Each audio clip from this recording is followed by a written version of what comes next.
the mantra I keep telling myself is to keep it simple, but I just fail on that every day.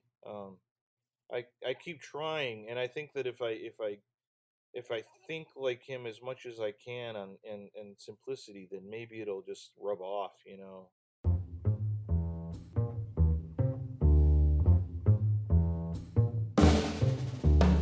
Hello, and welcome to Alex Toth in Depth. This is Paul Fricke, cartoonist, comics professor, and Toth fiend.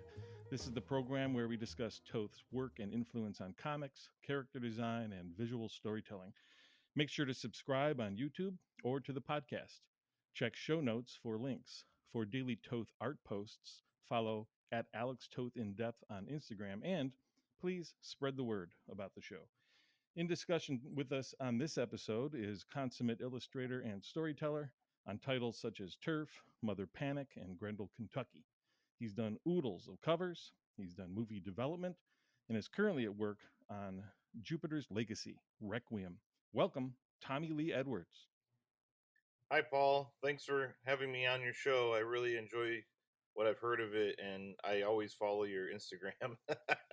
I appreciate it. I'm always glad to see you there and any Toth fan and follower. When did you first get into Toth's work? Uh, I don't think I got into it until my early 20s. Being an 80s kid mostly. Um, I'm in my late 40s now, and at that time when I think maybe around 8th grade or something was the first time I remember really seeing Toth and knowing it was a guy called Alex Toth. Now, obviously I had seen tons of Toth stuff at that time in animation and stuff, but I didn't know it. Mm-hmm. So, but I think it was I used to get the Bud Plant catalogs when I was a kid, Yeah. and they had all the books, and I saw it's probably, yeah, maybe around like 13 or 14 or something. I saw the Torpedo books were Right. being advertised, and I was like, wow, that Jordy Bernay stuff looks pretty cool, and look at this really lazy stuff. So that kind of typical youngster, not knowing any better reaction to seeing a Toth drawing or a page out of context. And then it wasn't until when I was 19, I was going to Art Center College of Design in Pasadena, California, and I loved comics, but I wasn't as into comics as I was in junior high and high school. And but I really one of my favorite artists and one of my favorite storytellers. I mean, it was Howard Chaikin. Mm-hmm. And Howard I met at a convention because I had one teacher at school who was into comics, and it was Vern Hogarth. Oh, Yeah, and Vern Hogarth was more in the comic strips, of course, all the Tarzan strips he did back in the day, and he was an amazing teacher and an amazing, I mean, stroke of luck for me to be able to have him as a teacher. One of the reasons I went to that school, but he was really good with sequential storytelling and drawing and composition and dynamic kind of picture making. We drew from the model every day mm-hmm. from 9 in the morning to 4 in the afternoon, and he would teach us, every single muscle and bone and everything, and then he would then start to exaggerate it. A lot of people know Burn stuff from the his kind of how-to books, his dynamic figure drawing books. Yeah, I got those around the same age, probably in my mid-teens. I think if in order for him to make something as dynamic as he did, he had to understand the structure, and so he taught that to us. We would have some some things that we would do in class were around how to simplify. So he would say, "Okay, you're going to have 5 lines. I want you to do this figure with 5 lines, or whatever," and then we would all be facing in towards the model in a circle, and he would walk behind all of us, and every once in a while he'd pounce on somebody and make them cry. but but I loved it. My wife was like, "Yeah, but that's because you guys got along and you liked your work." But I loved comic sequential storytelling, page stuff still, and so I thought, well, maybe I'll bring some of my work to this convention and show Howard Chaikin. and I met Howard, and he was, super brutal with my work, and um, but I really liked a lot of the same illustrators he did, mostly from the 1960s.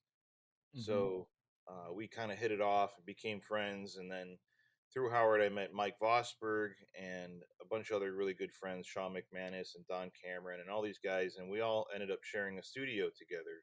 Hmm. And through that community is where I really fell in love with Toth, was because especially Howard, he had a just Howard and Mike had a huge libraries of Toth stuff, and it's very different from how it is now, where we have all these awesome Toth books and stuff we can go get.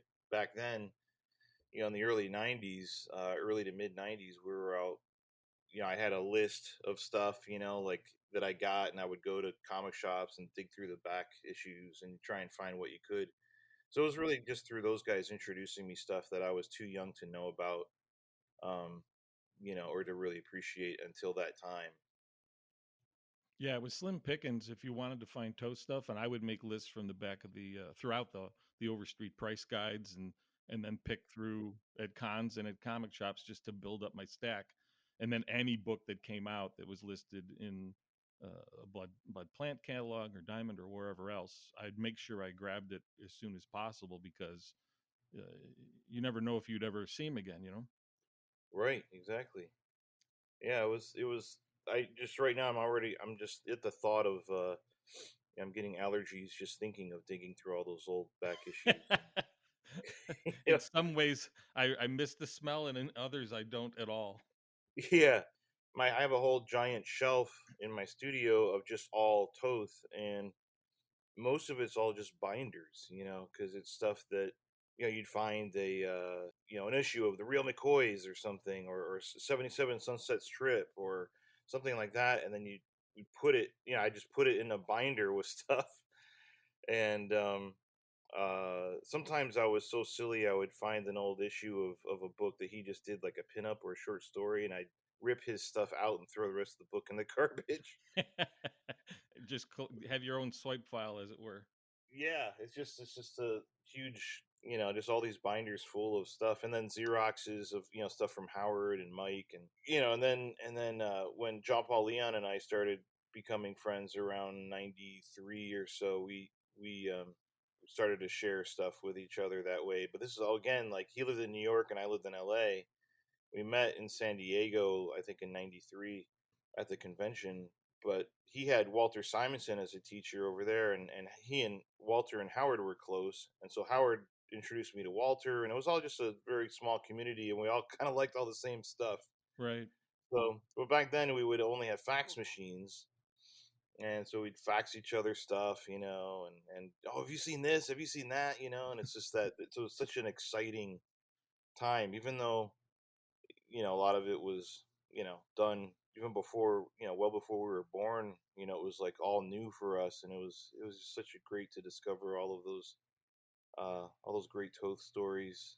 Yeah, there's these books collections that I think Greg Theakston put out, that where he bleached the color out of them, right? So they're printed in black and white, and the line work as presented isn't as great as it could be Hmm. because he had to clean it up, and that was probably pre-digital too. Yeah. But I'm really glad I had those books, even if they're not as sharp as they could be, because to me, Toth's work stands out and still stands up, even if it's not produced perfectly just by nature of how he worked. Yeah, even resizing it, you look at a panel small and you look at it, large, it's so wild how it can hold up. I mean, one of my favorite is the what was it, the Land Unknown Yeah, story. I mean, that's kind of a pretty famous one, but with the, I mean, I can look at that as just tiny little thumbnails and see what's happening in the story. right. Actually, my friend Don Cameron has a page from that, an original. It's the one where helicopters parked on the boat and they're going through like some glacier ice stuff, and I stay at him and his wife's house in their little studio behind the house, and it's hanging on the wall there, and I just stare at it every night before I go to bed. It's great. That, sweet dreams for sure. That page particularly is really a stunner, and when I was doing Toth blog stuff, maybe 10 years ago. Hmm. I went through all of Land Unknown, and while I was doing that, I was comparing and contrasting the uh, the color printed version Oh yeah. of the story, plus whatever I got from that Theakston book, and then I came across that page, the original, and must have been from something that Don put out there, Oh, and I was I bet it was. I think that page came from Howard, so I think Howard oh, okay. Chaikin had it and gave it to Oh Don. wow. Yeah. That's very nice. But even then, it kind of opened my eyes that I thought after looking at the reproduced black and white stuff that maybe his line wasn't as sharp. And then when you see that original, it's like, oh my gosh, his brushwork is great, his line is great, and he's Yeah. doing little subtle things that you can see in the original that you couldn't see in the reproductions, and certainly not in color. So there's more finesse there than one might think after looking at Yeah, the it's later stuff. interesting to see that in real life. There's nothing like seeing something, like an actual scan of the real deal. Actually, I think I probably have seen your blog stuff without even knowing that it was you, Ah, because I was always going online looking at that stuff. Yeah, and even though I prefer the stuff in black and white, at least the color back then wasn't very. It was so simple, especially that story. It was like inside the cockpit was just like red, or yeah, there'd some be. Dell stuff I don't find as colored great, but there's a whole bunch of it over Toast stuff, and obviously he executed and planned this stuff to be printed in color. With colors being the midtone, a lot of the Dell color I find is kind of subdued in a lot of ways and has a limited palette that seems more naturalistic or really works, or when it does pop out with like you said, more saturated or brighter colors, it still Yeah, works. And that's not true yeah. of all coloring in comics, and certainly not true of all of Toast comics that were colored by other people. I saw like maybe I can't remember when it was, but somebody reprinted Toth's John Fury stuff Yep. um within the past couple of years, I think. Yeah, I do. I've not seen it because what I saw online, I didn't love the color, so I did not pick it up. I got it because there's a few cool things like in the back, like there'll be like a cool interview, or something like that. Right. But yeah, the coloring is heartbreaking. Um, it's you see, and I know the people who put it together probably had really great intentions of bringing this stuff, into more of a modern kind of vibe with the color, but Right. oh man, it shows you how, when you try and model stuff and everything, it just doesn't work, so Largely, it doesn't, and I think Corey Adams did the first Torpedo story in color that was printed in Echoes of Future Past, and that color is better than some, but it still doesn't quite hit it for me in regards to how one handles color with Toth. so they colored Toth's torpedo story. Yeah, Oh, I've never seen that. I don't want to see that. it's better than some that were colored in reprints in like Eclipse, different Eclipse books that were put out at the time too. Yeah, But still, it's not my favorite. I do another episode where I go into a single page of that story that'll come out yeah. around the time that yours is too, and I do show a little bit of color there. So maybe when you get to the end of that episode, just skip that part. Are there any other particular Toth pieces other than Land Unknown that kind of stand out for you? Oh man, there's so many. I find in my own work lots of times I'll be like, okay, I'm getting way too obsessive. I need to simplify. I need to get down to the bare bones. Sort of what going back to what Byrne was teaching us in school. Just get down to the essentials, and Toth was obviously the master of that. And so sometimes I would just pull his work out for inspiration all the time. And some of it is weird because it depends on how I was introduced to it. Like that Paul Revere story Yeah. he did, Hmm. and like that I've only seen it in color. Like I have the comic, and and that has a certain feel for me, and I'll pull that out and be inspired for a certain thing. Mm-hmm. I find that lots of times, because especially with comics, you're having to draw different subject matter so often, and so sometimes with Toth, he was able to do sci-fi to fantasy to historic stuff to it just always, and it was always about the research, and making everything feel authentic, Right. and so sometimes I would be like, I'm really feeling like I want to like looking at that 50s romance stuff, like just in a mood for it. It's more Mm-hmm. like a mood, or like the Crush Gardenia story. Right. um that was always JP's favorite, was the Crush Gardenia, uh like, I think that's what it's called, right? The Yeah, that's right. those teen kids, and now that was reprinted eventually in that Toth, one of those like black and white books. I probably have that printed 5 different times in different books here in the studio. So certain ones like that, but lots of times it's just certain covers or certain images, like be a panel or a cover. I mean, even like that. Um, Sometimes it's a page, like in the torpedo stuff. A page, kind of, the panels are all great, but there's something about the page and the way he's orchestrated your eye, and throughout traveling from panel to panel. That's another thing that Land Unknown story does for me. um I mean, everybody, at that time, and when I first saw like a lot of the uh a lot of the, like, was it EC that did all the frontline combat and everything, and Yeah, the all of Russ Russ the Cochran books, you mean, or like the like Thunderjet, and right?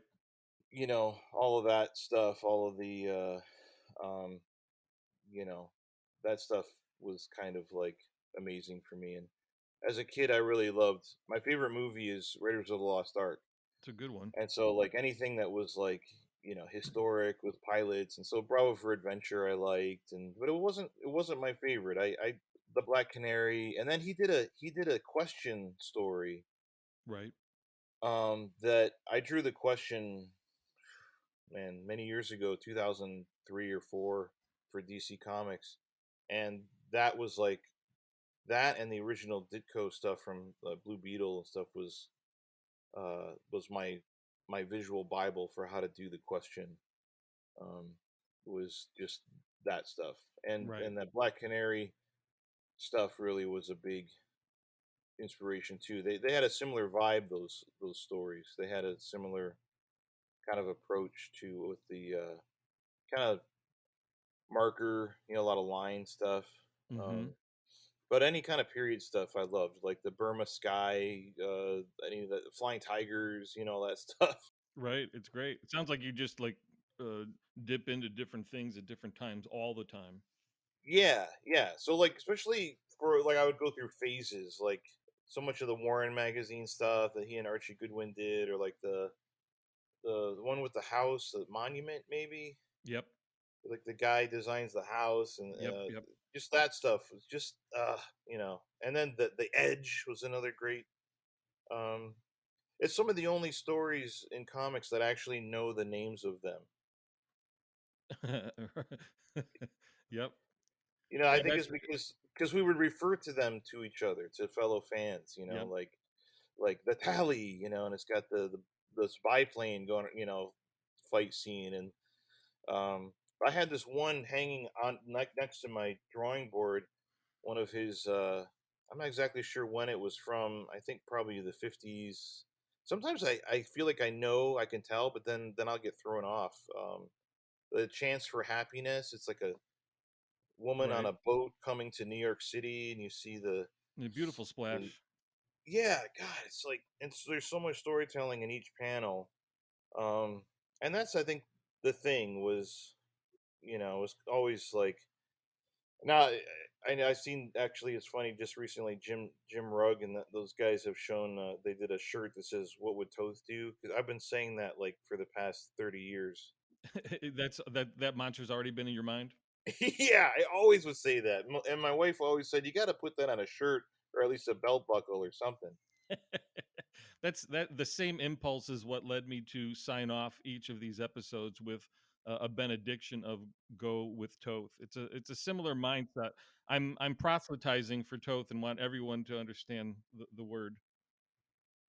Yeah, yeah, it really and just in a lot of like every once in a while, I mean, I see stuff on your Instagram I haven't seen before. Every once in a while, I'm like, oh man, I haven't seen this. Especially if it's something that was for like a client, like the U.S. government or something, like the army or something that a lot of people wouldn't see. And I think that that's the case with a lot of artists, that kind of do other things. You'll be, eventually these things turn up that you haven't seen, and obviously, like looking back, I'm like, oh yeah, well, obviously he did, the Super Friends and all these other things that I did know when I was a kid and all the Hanna Barbera stuff, but I didn't know that, when I was a kid. Right. Yeah, So I've tried my best to collect as much as I can in print, and now the last 20 years digitally. So every time I think I've got everything, then something else pops up, and it's like finding a little nugget of gold. I can't even believe it exists. I want there to be more, but uh, I'll just settle for the occasional nugget, and I'm gonna run out sometime. so much of it is it's like shared like from your fellow fans and friends, and I Right. mean one day my letterer that I work with all the time, my friend John Workman, he sent me a whole disc. This is before we could upload stuff to each other. He sent me a zip drive. It was a zip drive, one of those discs, Yeah. and he sent me. It was just all every Toth thing he had digitized in his, and just so we could go through it and make sure that we had everything we had to offer.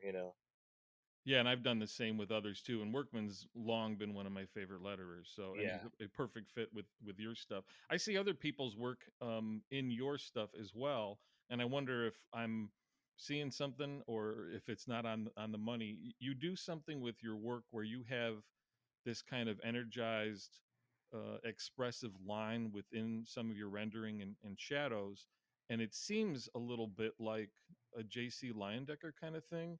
Mm, And the thing is, a lot of times when I see people, and the other thing I see is like a Robert Fawcett kind of look. There's some preliminary drawings he did for finished illustrations that people could. As far as I'm concerned, if somebody were to just draw in that style that he did for the prelims and do comics that way, it'd be a perfect fit. And some of the stuff you've put out, I'm like, oh, Tommy's doing it. so, but most of the time when people emulate that kind of work, I find that it gets too busy, and or they misunderstand Leyendecker or they misunderstand Fawcett, and you don't. So I'm wondering if there's anything to that with either one of those, and how you pull it off. mm. Not so much. I wouldn't say it's so much with Leyendecker. I mean, there might be. It's weird because when I was in school, it was more like drawing and painting tonally. Drawing and painting from the model, and a lot of it working with color and value. And then that was one of the things that I really was struggling with in my early 20s, which is what Howard Chaikin helped me out so much with, was how do I get that down to just black or white? Right. And throughout the years, I've gotten better at being able to find a gray area by using either pattern or dry brush or things like that. I've never really been that into like cross hatching or certain things, but Fawcett was is a huge influence, and Robert Fawcett would do stuff with uh there's actually there's a the famous artist course. Do you know those books from? I do, and they were an influence, as far as I can tell, on Toth in the late '40s or early '50s. Yeah, all that stuff in there, Albert Dorn and Robert Fawcett, and then some of the stuff that came later in there, like Bob Peak and Bernie Fuchs and Hmm. Austin Briggs, Noel Sickles. I mean, those guys all fit into that Toth world. Absolutely.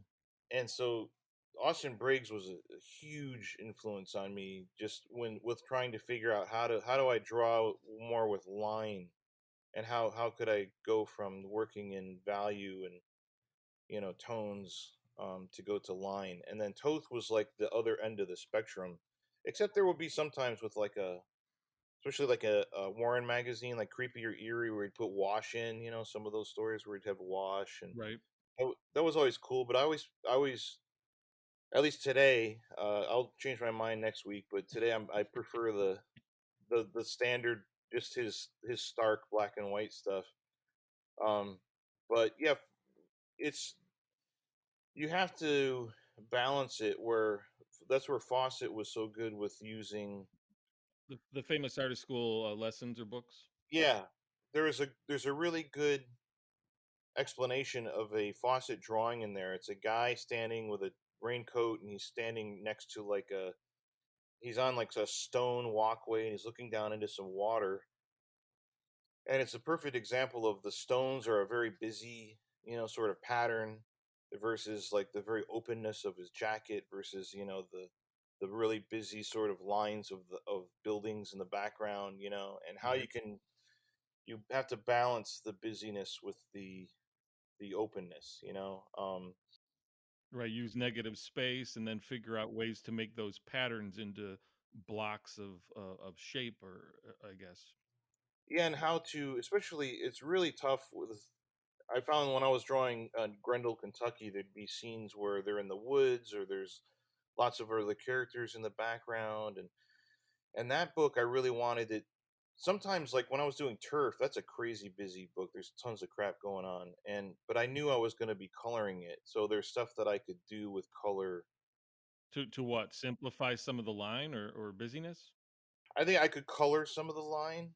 Okay. Like there'd be a shot of like a bunch of guy in the foreground and some action going on, but in the background we'd see a crowd of people, and then behind them was like a warehouse, and then there was just so much layers of stuff going on that from a storytelling standpoint I couldn't simplify it. And I had to let the reader know where we were, who was there, when we, everything, all the information, and there was no way to not draw it. So how do I do that in color? It was a lot is sometimes easier because I can, with value, with light and dark, not only with the color itself, but also with the line, you can affect the color of the line. Right. So I would do a lot of that. But in Grendel, Kentucky, I didn't want to do that at all. I wanted to all the black and white is left alone, and then there's just color that fills it.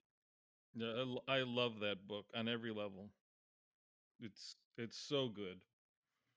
Well, our dream was to my good friend Chris Ferguson, who designs a lot of stuff that with me. Um, he lives down in North Carolina near me, and there's a convention that I co-own. We haven't done it in the last 2 years, but North Carolina Comic Con, Hmm. and he and I would work together to do all the branding for the show, and it was really fun. But he's done an art book of mine and Grendel, Kentucky, and I just feel like all that stuff is so important. The branding and the logos and the whole package. And our dream was to, maybe we'll still do it someday, was I want to do a like an oversized treasury edition, um, but in black and white. Not treasury edition, maybe more like magazine size, like you're looking at an actual Warren magazine, Right. and maybe print it on newsprint. Oh, that would be like the best. Let me know when you do it. I'd love to see that. And with all the artist editions that have been coming out, I noticed that like a Chris Samney's new book, Jana, um, he did. They've put out like something of an artist edition. It's not as big as the big ones, but it's Yeah, still larger. And I'd love to see that happen more often, where they're a yeah, little more affordable, closer to when the books are coming out, or on newsprint, like you're saying, you're going for a certain vibe and look with something like that. yeah. Where there's even like ads that Chris designed on the inside of the book that feel like old Warren stuff. There's the inside credits page is us basically doing creepy.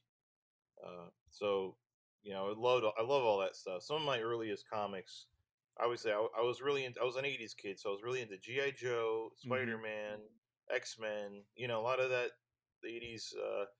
John Romita Jr., John Romita Sr. You know, Right. stuff, and but I would go to garage sales and find old, House of Mystery and all that kind of stuff, and later in life I found that I did own certain little Toth gems, like there was one a witch about a witch. Hmm. Yep. It was a witching hour or something. Anyway, Yeah, a title isn't coming to me. yeah, there was some sort of something with a witch. Mark of But the also Witch. so much of that stuff like uh is like memory of memory, and then I mix them together, and Yeah. I'll be talking to somebody and be like, "Oh yeah, remember that thing?" He goes, "No, that's from another story." I'm like, "Oh yeah, right." There's that one, the yeah, House of Mystery, where they discover like a pit, like a in Egypt. There's like a mummy or something. Oh, yeah. Turner's Treasure. Yeah, I think that's it. Yeah, yeah, that kind of stuff. I'd find, oh man, I had this all my life, and I just kind of, when I was little, I didn't think about it. Or some of the Hot Wheels stuff I ended up having, and I just didn't, because I liked Hot Wheels. I didn't know, Right. and I found it because that stuff, most of it came out around, what, 1970, so before I was born, and so it Right. was. I didn't find it until I was at like a garage sale or something. Yeah, most of it came back around another time or rediscovered. But it's kind of fun to come upon something that you'd forgotten about or didn't know you had. And every once in a while, I'll see a Toth piece, like a black white illustration of the fox or something like that. I'm like, oh, this is new to me. And then I'm like, oh, it's in one of those art books that I've had for 30 years. Yeah. But Yep. sometimes it would be like three of them on one page, and when they're not isolated on their own, they don't have the same amount of impact. Yes. So with that or a rediscovery, or what I'm trying to do on the Instagram is to look at Toast stuff from a different angle or with fresh eyes somehow, just to see what else one can glean from it. And it's cool to see some of these characters that he would draw later in his career that he drew, decades before, like Space Ghost or something, and it's still like just so unmistakably that same person, the same hands, it's just such a unique way of doing these things, and problem solving and communicating that only he seemed to be able to do.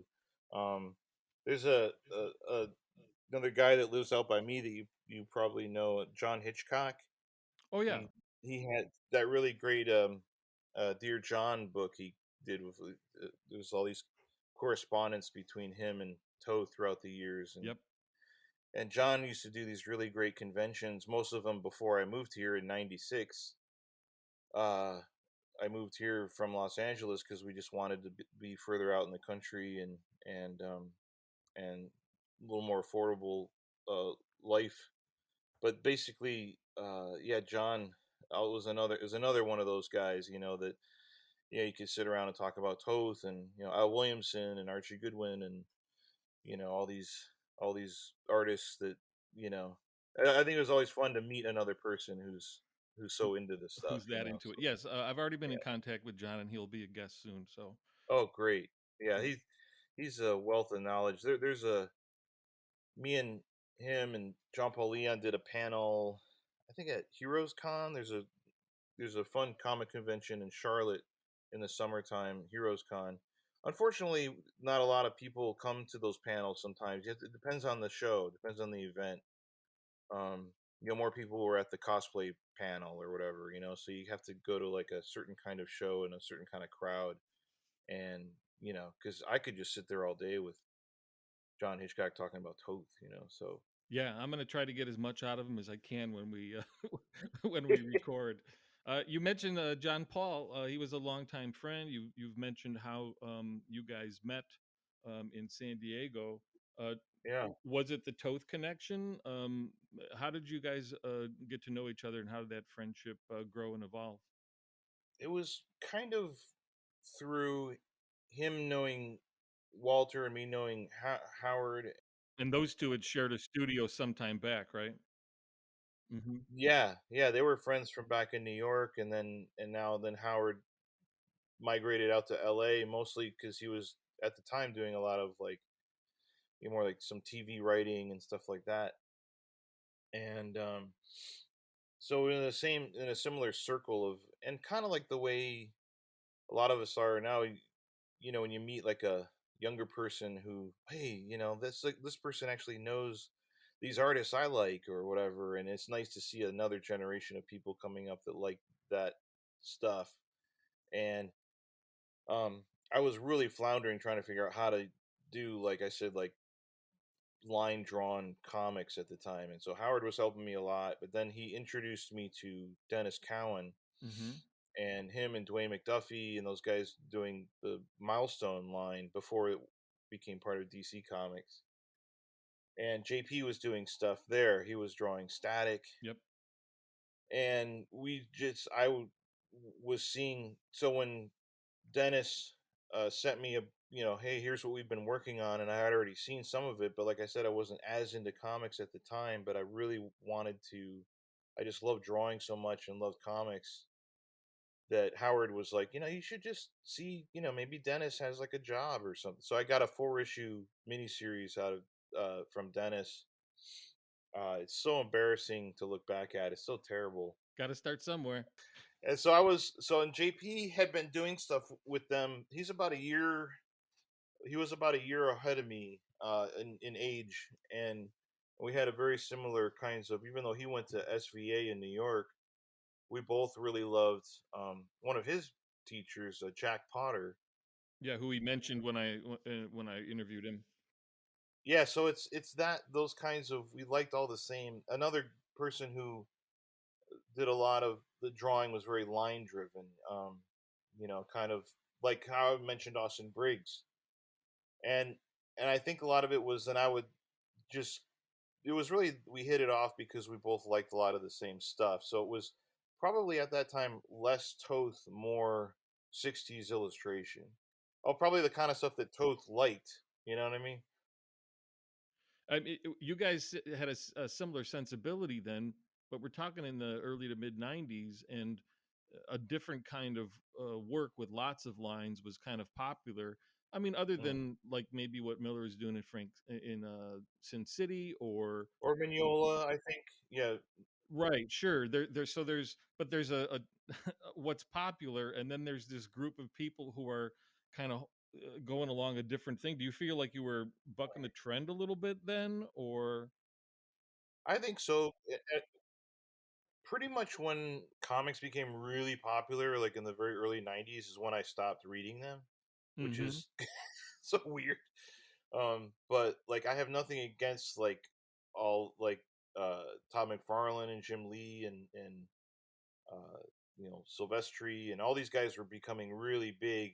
Yeah, Mm-hmm. actually Silvestri I really liked on X-Men when he first came on. But Mm-hmm. anyway, a lot of that stuff was becoming more and more, and Marvel was hiring a lot of that kind of stuff. Like Liefeld kind of took over on X-Men stuff, and I was like, I'm out.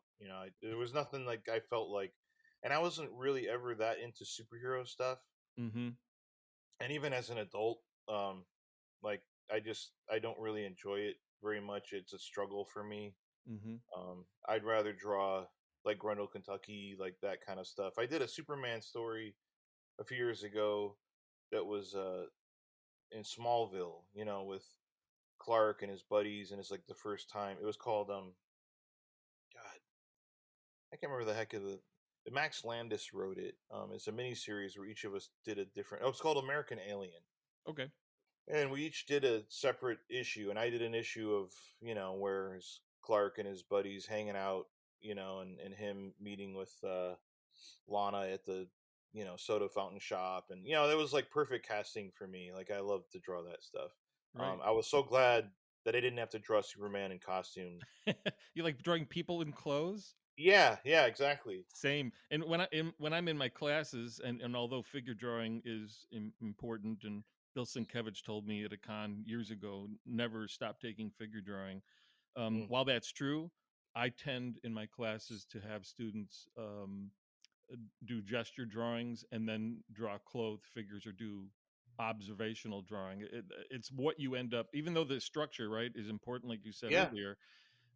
That's more like what you would draw in most illustrations and comics, I think. yeah. um I always. that's also why a lot of those characters, like superheroes, why they have belts and underwear on the outside and gloves, and they have certain things for the artist to grab onto, in my opinion. Like, Otherwise, they're nude figures. yeah, and it's hard to work out their proportions. Like, to me, the worst character to have to draw would be Silver Surfer. Um, yeah, I'm just like, man, what a pain. And so you notice though, like, Kirby would give him like, there's like a hint of a belt, there's a hint of like a glove, like, just so he had something to grab onto, just to spell out the form. Right. Because it's really tough. And then you got to make him shiny. I mean, oh my god, what a pain. Um, that sounds like the worst job ever. That's my next project, by the way. No, There you go. So when you hit it off with JP, and as you saw him develop the last decades before he passed in May, what about his work impressed you, or what do you think made it so special? um, it's kind of hard to be objective uh, sometimes because I loved JP so much just for JP. So Right. we became so close that it's so fast that it was like maybe uh, this only happened maybe 3 times in my life where you meet someone and you're like, okay, I think we're like meant to be buddies. And it really, my wife always said that we lived on different coasts, but we're only separated by the phone. And it was just all back in the I kind of can't stand talking on the phone nowadays, but back in the day, yeah, we would just sit on the phone all day, constantly talking about all this stuff that you and I are talking about, just come up Hmm. with. But it was, and then we fax each other stuff. Then eventually, then it became, finally there's the email, and we could email each other stuff, and and then we'd visit each other all the time, obviously. But mostly it was because JP would go out and draw from life. He was so driven, um, and it always could be better. And sometimes it was frustrating. It's frustrating doing comics, especially because you got to just get it in, especially when you're young and you don't want to blow a deadline and piss somebody off, Right. and you're just trying to get the thing out there, and you cut corners and you fake stuff, and JP and I were always trying to, like, if I'm going to draw a car, I'm going to draw that actual car or that actual prop, that actual weapon, whatever. Um, and that was part of what we liked about it. If suddenly you're doing a story in medieval Japan or something, and you get all of a sudden you have to research that, and it's that early stages of stuff he and I both really liked. He liked more of the art of drawing more than I think I like the early stages, the idea stuff and layouts and all that. And after a while, it becomes labor, and I get tired of it. Yeah, it's like how Hitchcock felt. He felt that he shot the movie in his head when he was planning it, and then shooting it on set, didn't love it so much. Yeah, it's a lot. It feels a lot like that. Yeah, it's a lot like where JP was always admired how he was constantly searching for the drawing. Like, it was there and he had to find it. And so much of what he would draw, um, like, he would do all, pencils, and sometimes he'd do really tight pencils. Sometimes he'd just do super loose and then go right to drawing it with ink. Sometimes he just draw with markers. It's fun to watch him at a convention because we would do all of our conventions together, Hmm. and and to watch it just flow out of him. But he was always trying to find, because then he would ink it and then he'd come back in with white and white all this stuff out, and then he'd go back with ink again, then he'd go back in with white again, and it was like, oh my god, like, and he was just, and then finally it was like he was like had sculpted it more Yeah, than, yeah. it was so wild. And then my wife Melissa colored a book he did called Static Shock, Hmm. and she colored a lot of JP stuff. She colored Earth X and some Wintermen, and a Oh, bunch of great. stuff. And she would get pages of Static Shock for to color. I mean, we would scan them in here at the studio, and each page was just weighed like a pound because it was all this layers of ink and white paint. And we would see certain things like a Bob Peak illustration, and I had all I was in love with him when I was a kid. Bob Peak's work, I had all his movie posters on my wall, and he was another reason I went to Art Center in California, because Bob Peak went there. I got to go there, you Right, know. right. So, and we he would JP would look at a poster or something, or an illustration that that Bob Peak did. Sometimes it was like maybe a magazine piece from like McCall's or something. Same with Bernie Fuchs. And JP would always say, God, that could be a panel. That could be how can I make my panels that, each panel that amazing. So yeah, that constant, but that it was mostly that we would just get each other so excited all the time. Right. I've seen online too stuff that maybe he posted where obviously you guys were just in a room sketching together. You would Yeah. do you would do that sometimes, and then you worked on some projects together too, right? Yeah, we worked on a lot of stuff together. I always have done a lot of other things outside of comics, and JP does sometimes, but mostly only when I would drag him with me.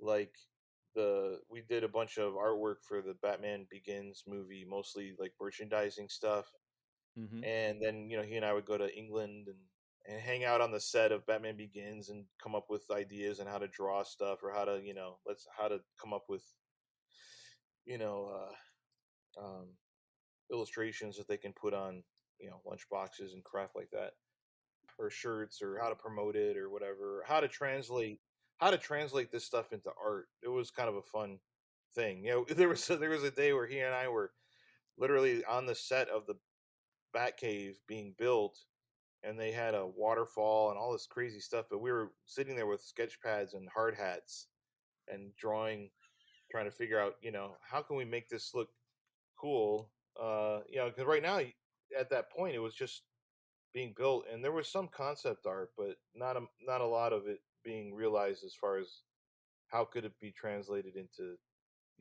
an actual drawing. So that kind of stuff was fun, and I had, every once in a while, I'd get a job that I wasn't sure I wanted to do, and then I would uh, say, what if we teamed up on it, and then we do it together, and then it became fun. So like we've done jobs for pharmaceutical companies, like drugs, Mm-hmm. like some kind of medicine stuff. We've done stuff for like sports companies, for like weird stuff that I'll send you some of this stuff. It's we just did it so we could do stuff together. But then a lot of you find a lot of comic book artists, especially when you're friends and you want your friends to do well, and you would always recommend each other for stuff. So lots of times, and because JP and I did have very similar sensibilities, and we liked the same stuff, we'd often get the same job offers. So I'd be like, "Hey man, they just offered me this thing," and he'd be like, "Yeah, they offered me that last week." I'm like, "Damn it," and then and then I'd say, "Oh, I got offered this thing. Have you heard about this?" He's like, "No," and I'm like, "Haha," So so we would do that, and it was like, but I never felt competition. We were just always there for each other, helping each other. I had sold an animated series that I was writing and directing for Google, for YouTube, their short-lived like premium YouTube channel. And I brought JP in as like the head concept artist. Um, and then I had sold another show to Fox that I was writing and directing, and then that didn't go to series either. And I would bring JP in. I was developing a Pacific Rim animated series for Legendary, and I need some help. I got to put together the team, and I give JP a call, and he'd come and do a few pieces with me, and then I'd call like Troy Nixie to do the monsters, and my friend Don was always working on 3D modeling, and he would do this stuff, and so it was, any chance I got, we do stuff together. We put out sketchbooks, me and him and Bernard Chang and Sean Chen and Trevor Goring. We would always do all this conventions together, and we put out sketchbooks that we would sell and help cover our travel expenses and stuff. Mm-hmm. So yeah, it was just kind of nonstop. I was just texting with Bernard this morning, and that's been the kind of the toughest thing, is because it was such a nonstop relationship, that it's been a really tough few months of like I don't know how to uh work without him now. Oh, It's been weird. It's been a tough like I don't like I didn't it's like you don't realize something is how much you need it, until it's not yeah, around. yeah, yeah. You guys were tight for such a long time, and I think an article came out maybe a few years ago when there were delays with Creature of the Night, and Mhm. that was the first I'd known that he'd been battling cancer for some time. But I felt like he was pretty brave about the whole thing, and Yeah. fighting all those different rounds of it, and even when I spoke with him as my first guest on this program, I just thought he had a great attitude about it. Um, Yeah.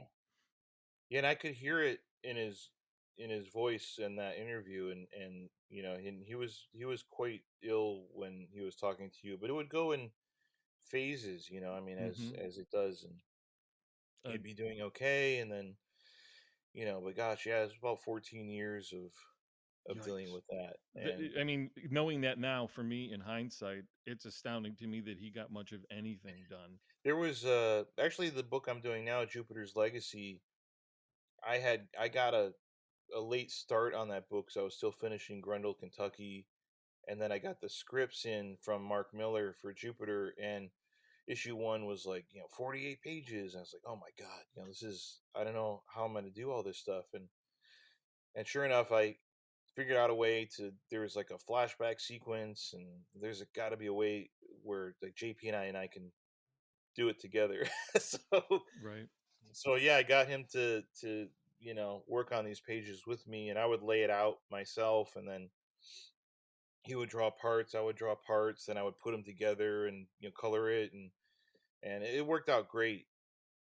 I think you may have posted some of that fairly recently online, and maybe you said with those posts that he made you a better storyteller. I don't know if that's exactly the thing you're talking about, but if he did, how so? I don't. I think I hope we did that for each other. I think it was always because you're constantly, especially doing comics, especially you're just there with the page, and it makes perfect sense to you. I mean, because you're the one who is laying it out. You're the one who's doing the acting and the costumes and everything else. But Right. uh, does it work for somebody else? And I can show somebody who doesn't know anything about it, and they'll go, "Yeah, yeah, I guess," and or you show somebody and they're like, "Yeah, it looks great, good job," and they're like, obviously they're too nice. So, so, so JP and I are always just brutally honest with each other, and he would say, "Man, I don't buy this arm here, or I don't know if totally know what's happening here, or."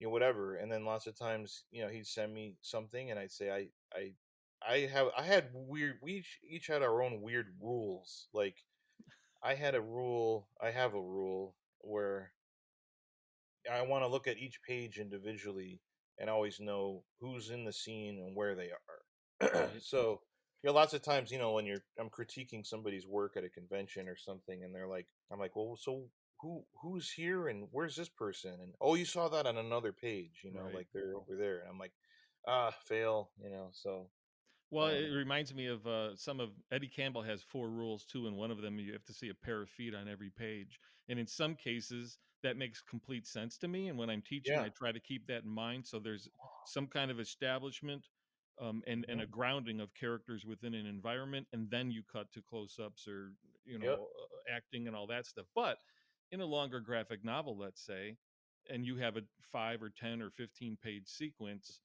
Uh, Maybe you can get away with that, and in context it makes sense, but there are some, yeah. Sometimes I have to force myself to let go, because actually the issue I'm working on right now, Jupiter, there's a lot of like cutting back and forth between these characters, and they haven't gone anywhere. They're just standing there talking, and and yeah, and I'm like, do I really have to establish them on every page?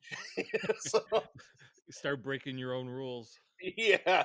So it's hard to do that, you know. Well, I'm thinking of long sequences in Jeff Smith's Bone where he'll establish something earlier on and do a longer shot, and you'll know what's happening, and then he'll just have pages of the characters just like sitting in the back of a cart talking and interacting. It's almost like an animated sequence, but that works fine.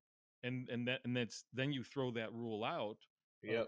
But and I'm running into the same thing with the thing I'm working on now too, is like when to let go of that rule and when to know that I'm establishing enough, because some pages will only have two panels on a page the way I'm doing it on smaller page format, Ah, and then maybe you don't have to stick to that rule quite as much. yeah. I think you must have seen or heard of that infamous Toth critique of Steve Rude's Johnny Quest story. Yep. I referred to it in a recent episode as well. Yep. That haunted me forever. Um, that thing, just because there's everything in there, you all of a sudden you look at your own work and you're like, oh, like I faked that camera tripod or whatever, all that stuff in there. Right. That's when JP and I always started using the word fakery. That we were hit so hard with that, Yep. and I got it from these guys, Vosberg and all these guys, and Steve Rude would come up to the studio a bunch, and Steve was on my softball team when I lived in LA, and I wouldn't tell Steve that I saw this critique. Uh-huh. I don't know how you know you know we all got it, but this was 25 years ago or something, and Well, Steve had um, to have shared that and let it out for people to have it. I think somebody at the studio Hmm. or something, Xerox did or something. Gotcha. Yeah, it was what a great learning experience though. I mean, it was so harsh, but sometimes you kind of need that. And there's a lot of that stuff in there that JP and I would, were so haunted by that. Like, oh, geez, like there's a lot of fakery going on there.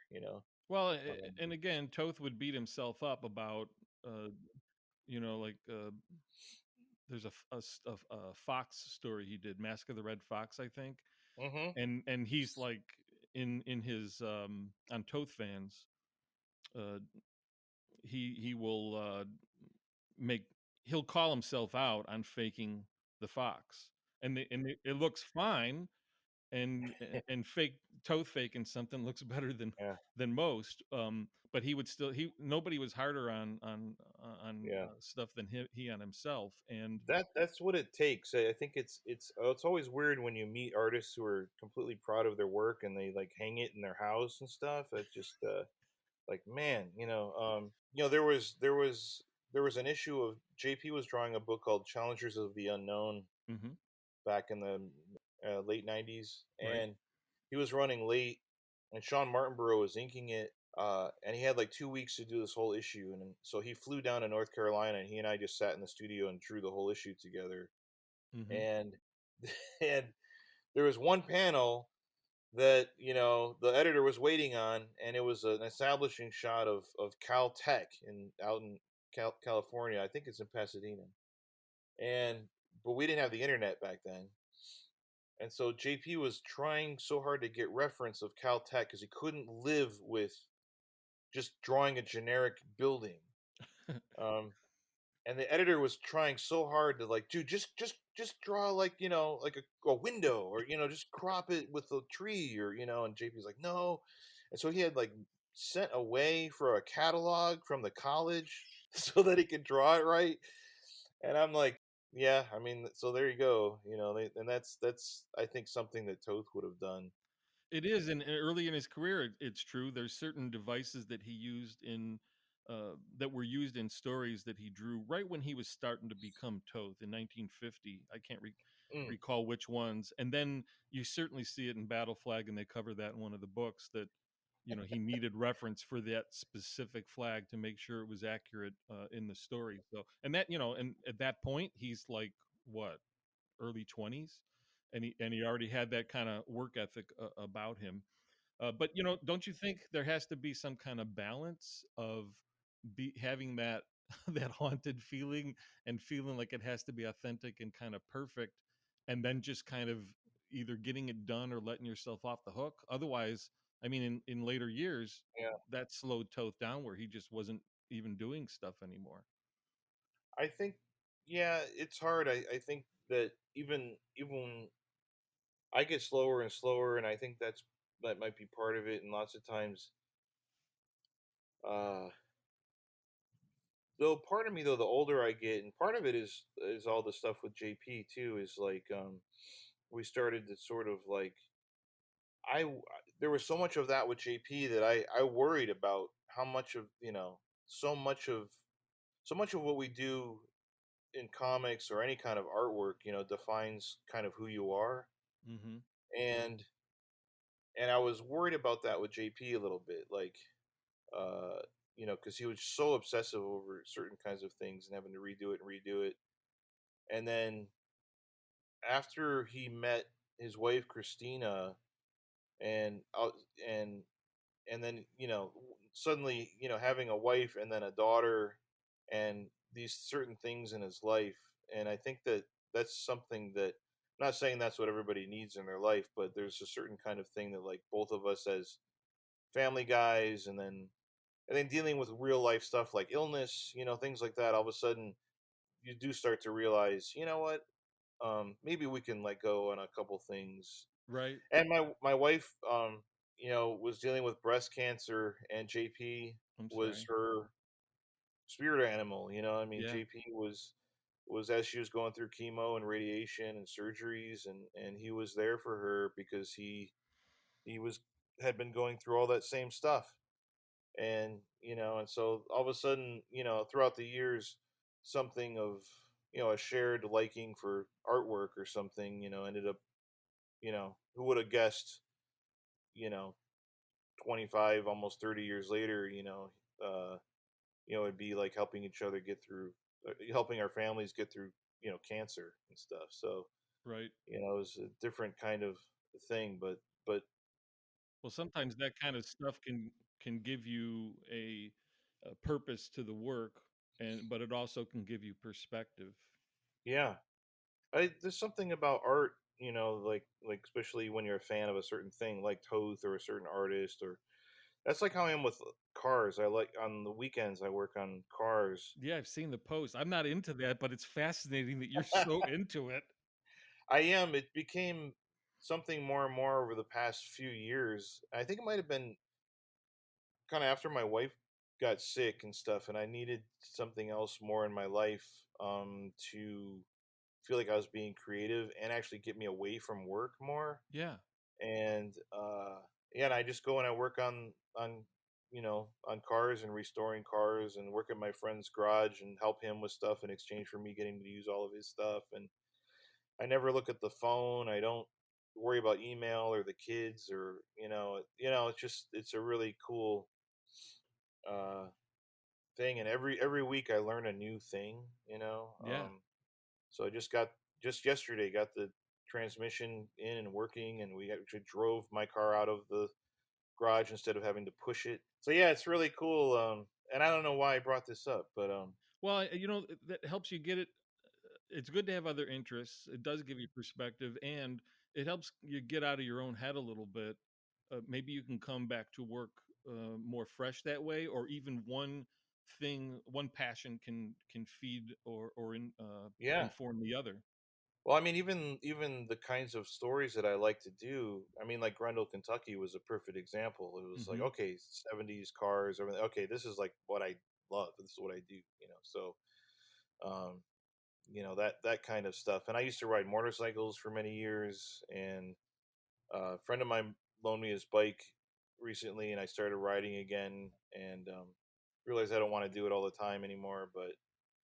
But yeah, and I think that and the older I get, the more I like doing stuff with other people. I don't enjoy being isolated so much. Hmm. So just sitting here in my studio drawing, I found that I'm enjoying, liking doing more of those, like how I was working on a TV show or designing a movie. I designed this movie called The Book of Eli with Denzel Washington that the Hughes brothers did, and Hmm. getting to do that kind of stuff throughout the years, I've found I enjoy a bit more, getting to travel and work with other people. Yeah, for some time when I was tracking your work, I thought you were more into in those years doing illustration and movie stuff, and I didn't think Yeah. you were doing as much comics, but you seem to keep coming back to comics. So I'm wondering, like, what is the difference between those kinds of Mm. the application of your art in all those different types of things, and do you enjoy each one of them for different reasons, or That's definitely what it is each of them have their own uh things that I really like and things I don't like. right? Um and I'm also kind of like Jupiter's Legacy. I'm illustrating more as like a painted book on the computer. I'm doing it digitally. Beautiful stuff. The stuff that I did on Grendel, Kentucky was all, traditional ink on board. So, and after a while, I'll get sick of one or the other, and then Right. I'll get sick of doing it. So I'm so sick of working on the computer right now. And I still have probably about another 5 months of work on Jupiter, Uh-huh. and I'm just so like I'm just done. You know. So yeah, I mean, I'm like, all right, I've done this to myself. So and Melissa, my wife, she's trying to get me to take a break after this. Well, the big part of it is all this stuff with JP and me having a hard time working and feeling burnt out, but having I'm gonna take a break after Jupiter, and I'm just gonna work at the garage, Right. and I'm just gonna like focus on my writing and focus on doing commissions and just stuff that do get back into doing some paintings, all analog stuff, just Right. so I'm looking forward to that because I'm, you know, Jupiter is like kicking my butt. And of course it's a team book. It's like a bunch of superheroes, Right. all the stuff that's a challenge for me. So Mhm. it's so much work. It looks it, but it looks great. There's another part of your process when you're working traditionally with painting that just fascinates me, and I don't even understand how or why you do it. You'll show some process stuff online every once in a while, which looks like it's multicolored structure drawings or base drawings in almost like different colors of like ballpoint pen or something, and then you build a It's whole yeah. painting around. I don't even know why you do that or how. So what do you get out of that, and how do you like coalesce it into the finished product? That's actually, yeah, it does look like ballpoint pen. It's actually Prismacolor pencil. Okay. And why the different colors? I'm thinking ahead into what I'm gonna do later with color, Right. and because this is something that, well, I'm not gonna draw it with black because unless maybe the thing I'm gonna paint is that dark of a value. Mhm. So if I'm drawing something that's like a skin tones or something, I'll pick certain colors that might work with where I might go with that tone, or a certain vibe. If I'm going to draw Hellboy, I'm not going to draw a blue pencil. I'm going to probably draw with oranges and reds and Right. stuff. So it ends up showing through the painting, the finished painting.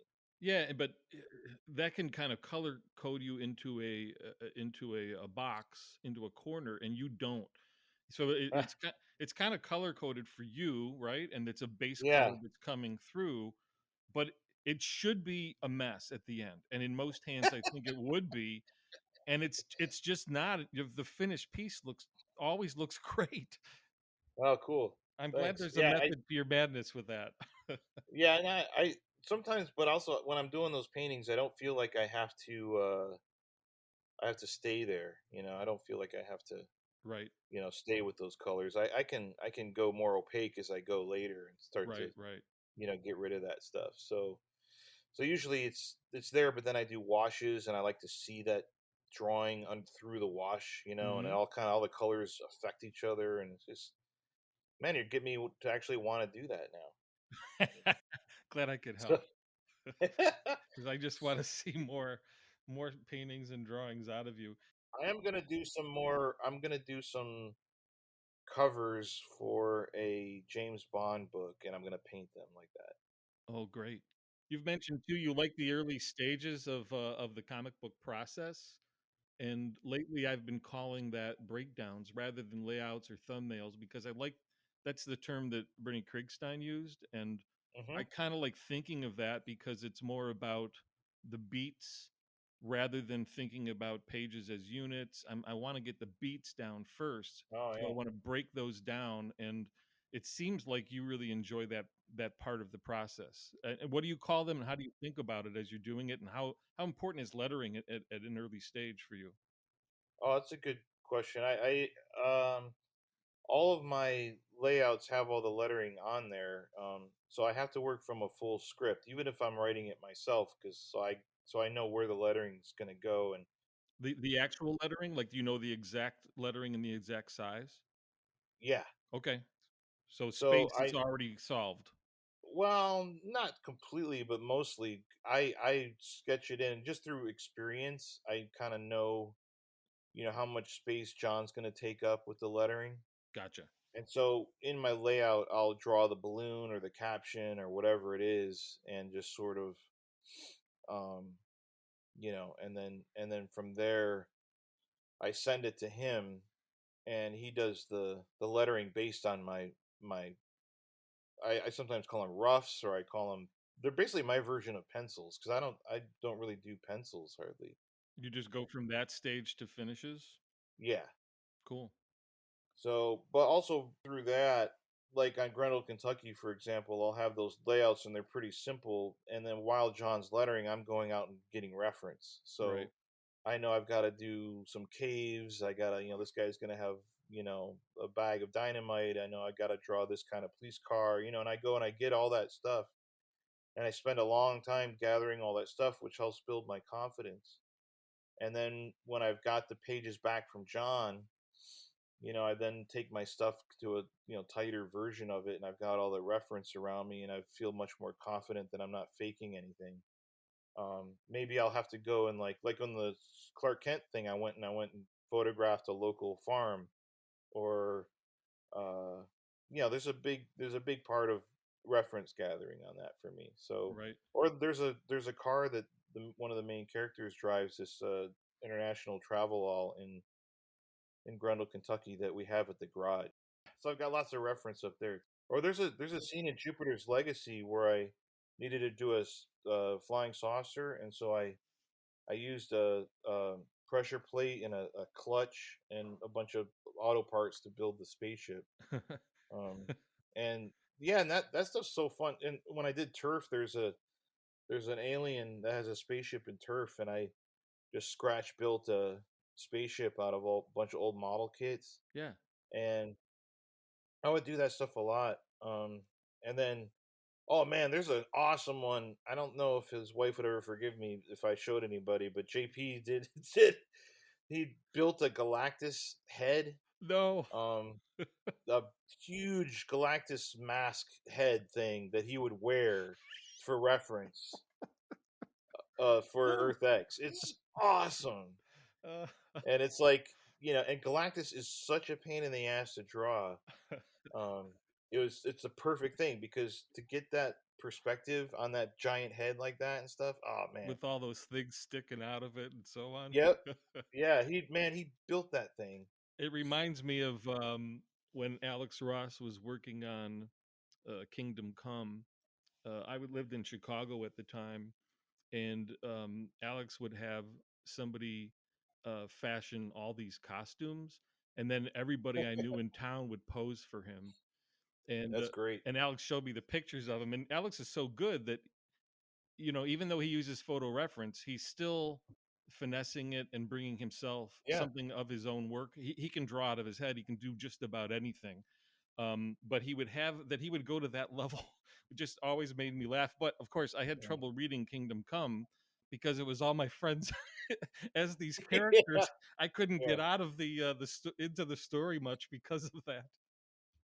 Oh, I use friends all the time for stuff, or partly even if I just have headshots of them sitting around, just to because it's hard to keep characters consistent lots of Right? times. Keep 'em on model. And there's a story. Actually, JP's wife found pictures of me in his studio because he was using me on a character on a thing, and there's an old story he did of a black and white Wolverine story, and we're all in it. There's like JP's brother and me and his roommate, and it was really funny. Yeah, there's oodles of storyboards I've drawn over the years for Best Buy and other clients that where my wife and daughters are in almost all of them. And even if I don't model them exactly, character to character, the poses, the gestures, all that stuff, Oh yeah. they were handy, so they got tapped. Sometimes I had to bribe them. Well, I do that, especially if it's a certain kind of thing where there's a certain level of realism that I need to get, And so there was a cover I did for Mark Miller recently of a book he did called Sharky the Bounty Hunter, Hmm. and I did a painting of a dude, and and I took some photos of my son sitting there, and you get, oh, this is a good. I love the way the light is hitting this shoulder here, and then this legs over here are really cool here, and it's if you need a certain level of realism. So I think I'll probably end up doing that on the James Bond covers, and that's what Robert McGinnis was doing on the James Bond cover, posters back in the day, or Bob Peak, and yeah, and then they made it their own. That's the whole thing, is like how you said, you got to translate it into your own thing and just use it as a reference, not as a crutch. Yeah, well, you don't want to ape somebody's work exactly. You want to get the essence, or the essence of the approach, and then make it your own. Well, I mean, I think about like all the Toth Zorro stuff, and like, obviously he had the TV show to look at, but usually, he's having to do research on what all the uniforms are and the locations and the stagecoach and the horse and it's so much stuff. But it all feels so authentic. It's so And awesome. I wonder how much research he did for it. He must have had stuff around. We're told he had lots of reference books in his Hmm. studio, but his tendency, we're told, was that he would look at them, study it, and then set it aside and then go draw. I've seen a picture recently of Toast's drawing board with a Zorro page on there, and it looks like Mm, it's a double page spread. It looked like he drew all those in spreads on huge jeez. pieces, and it doesn't look like there's much going on other than his pencil and brushes and the drawing board of the page. I don't know. So you wonder how much, and he must have, because he kind of got, he didn't agree with what Disney was handing him with the scripts, so he hacked a Yeah. lot of that stuff out and would kind of disregard the work. But even hacked, it looks like gorgeous work, and everything looks authentic, like you say. Yeah, I mean, there's some like definitely like the first, couple Zorro stories are the best A ones, little tighter, stuff like right? that. Yeah, there's just a bit more going on, a bit more. You could tell there's more care to the drawing on certain things, um, and also, uh, yeah, more environments. Just you just tell it just took longer, Right. but Uh, but then some stuff I'm sure he I mean Howard would always tell me, oh, I heard Alex did that those 8 pages in a day or whatever. I don't doubt it. So like that, there's that Challengers of the Unknown one that I'm sure you've seen, that the one that's just like pencil Yep. drawings. It hasn't, or it hadn't been inked, or I have never seen it inked. I don't know if was it I ever think it finished. was I inked don't and know. published, but those pencils were circulated a lot. Yeah, and I got them from Howard way back. Um, and yeah, that kind of stuff, and you could tell he just drew that stuff so fast. But at the same time, looking at the pencils, you see the structure and the drawing underneath the areas that were going to be all black. So He, it's he pretty he cool. drew it through. Is there anything in particular about Toth's approach, as in a broad sense, beyond what we've discussed, that you keep in mind?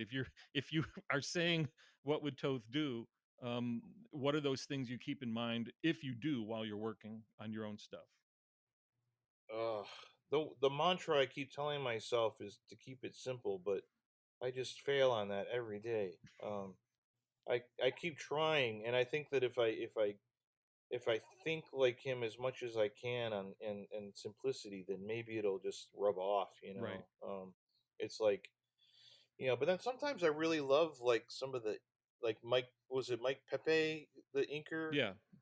in the who would romance stuff, mostly yeah, in the and like 50s. there's something about how he would like add like lines and add all this stuff to the work that I just love. So it wasn't often. It's usually more about with Toth. It was more about the picture making and the decisions more than the rendering, or like the finish kind of rendering. It's like a more about the storytelling, the pose. Like there's one, I think it's like Merchants of Death or something. I Hmm. don't know why that. There's like a guy who's propped himself up between. He's like in an Oh, archway. that cover, yeah, Yeah, and it's like his legs are against and his back is against the other side. When I saw that cover, I audibly it's gasped. amazing. Yeah, and I was like, God, and it's not, I don't remember how, it's probably all just markers and stuff, but I'm not thinking about how it was rendered, how many lines or, I'm just thinking about that image, the storytelling, the guys that are coming below that he's trying to avoid. And this guy is like in so much trouble, like if he can't stay up there. It's so The awesome. point of view is from above, right? Yeah, Kind of on the guy's level up above, looking down at the people coming through. But the perspective's got to be right. The people in yep, perspective have to be correct. But the main thing is you got to believe the that he's holding the weight up, yeah, and it does. The tension is there. The you really believe it. You believe the mass and everything. yeah. There's another one that's coming to my head now where it's a guy like up like mountain climbing with mountain climbing gear, and he's like his feet are on two different kind of peaks, and he's working his way up or something. And man, it just yeah, it was always I think I'm posting that next week on Instagram, and it may be the Agent X9 L Williamson tribute. Is that the one you? I think that's what it is. Yeah. Yeah, you'll see some close-ups of that very shortly. Oh, cool. Yeah, that stuff is. I love those covers he would do for other people's characters, like how he would do the Johnny Hazard Yep. covers. That stuff. That's kind of like how then I ended up falling in love with Frank Robbins was kind of through Toth. And I already knew Milt Caniff's stuff, but again, the similar, uh, kind of vibe and kind of drawing and kind of mentality. And I was just really I loved the drawing. I loved painting so much that I wanted to use a brush more in my work, in my ink work. Hmm. And so Caniff became a big influence on me, and um, more than Toth as far as like drawing with a certain tool, Hmm. you know. But then was like, I was starting to draw everything with a brush to the point where that didn't make sense. Um, and things weren't reading as well as they could. And then you go back to that that Land Unknown story Right. where he's got, this person's drawn with like a dead weight kind of line, uh, and then like the jungle foliage around the guy is like a brush, Right. and so then that's another thing I learned through time. I think of looking at Toth and and Kniff and a lot of these guys was, and then a big huge thing was Frank Robbins. Sometimes I feel like I think it was if you put the brush down and pick up a pen or a nib or something, but um but Alex Raymond's Rip Kirby Yep. is my like especially the later stuff, like it just got better and better and better, and it was like he was using more and more reference the way Al Williamson would, Right. and uh that stuff is like exactly like that stuff gets me excited about uh you know you can tell he's using lots of different tools because different tools work better for different kinds of Right. things. And he knows like how certain effects, what he does with those tools, and how effects will be reproduced Yeah, in the newspaper, yeah, and kind of just new. Yeah, some of that earlier Rip Kirby stuff to me seems like illustration more than comics, and sometimes yeah. when stuff is too heavily illustrated, I'm kind of like looking at pretty pictures rather Hmm. than taking the story. And the later part of the Rip Kirby run, he gets a little more bold. uh his black spotting and the shadows and the folds and all that are just amazing. um Yep, it gets better. Yep. and and then it's working for me because he's simplifying. It's still photorealistic, but he's simplifying and going a little more bold with Yeah. it. And yeah, it's Yeah, I think he's found a comfortable in between, you know. it makes you wonder what he, now that he found that, what he would have done had with if not for the car crash. It's so cool to see though how these artists still evolved, you know, throughout time. They didn't just sit still. The best people don't. And I'm just now pulling up on my computer the Land Unknown story, Hmm. and and that I mean, because like the little chunks of ice work well done with a marker with a like a real thin line, and then the folds and the clothes are more like how Milt Kniff might do it, Right, right. more like these brush lines, And it's and then funny to me, Toth later said that he never got a hang of the brush, but especially when I'm looking at the brush on, oh, Cliff Clinton Mack and maybe Darby O'Gill, and then on yeah, Land Unknown. Well, he's got great facility with the brush. It almost didn't matter what he was using; he could master it. yeah. I mean, the Land Unknown, you've got like the clothing, and then the creature, and then the foliage, and then there's like, but then the way this is where the Robert Foster thing I was talking about comes up, where he's had a lot of pattern with a line. The foliage is all line. Um, Right, like little star pattern flowers and stuff like that. yeah, and it creates a pattern. Then it helps separate Yep. space. And then there's like the hero running towards us in the first panel, past some foliage. It's all done with a brush, and then the creature is just a really open line drawing in the Right, background. so he's doing the background foreground depth thing, and there's movement to it Yeah, too because he's kind of yeah, tossing off the brush shadow work. yeah. It's just that kind of stuff. I think is something that uh happens through just experience, and guts. And there's a great cover he did for All American Western, the Johnny Thunder Yep. stuff. Oh man, he did a cover of Johnny Thunder with the two guns. I can't remember which one, but anyway. um yeah, there's a Johnny Thunder cover of All American Western, and that's got beautiful brushwork on it. It's very Kniff looking to me, actually, severely Kniff looking. Um, And that's and it's that's early, right? Again, he's in his early 20s there. Some of his early 50s stuff is a little tighter and a little less lifelike. But when he comes back from Korea and then starts in the Adele stuff, I don't see much overly tight stuff from Toth anymore the rest of his career, no matter what he's using, no matter what he's drawing. And that's the trick too, right? You talked about staying fresh or continuing to grow.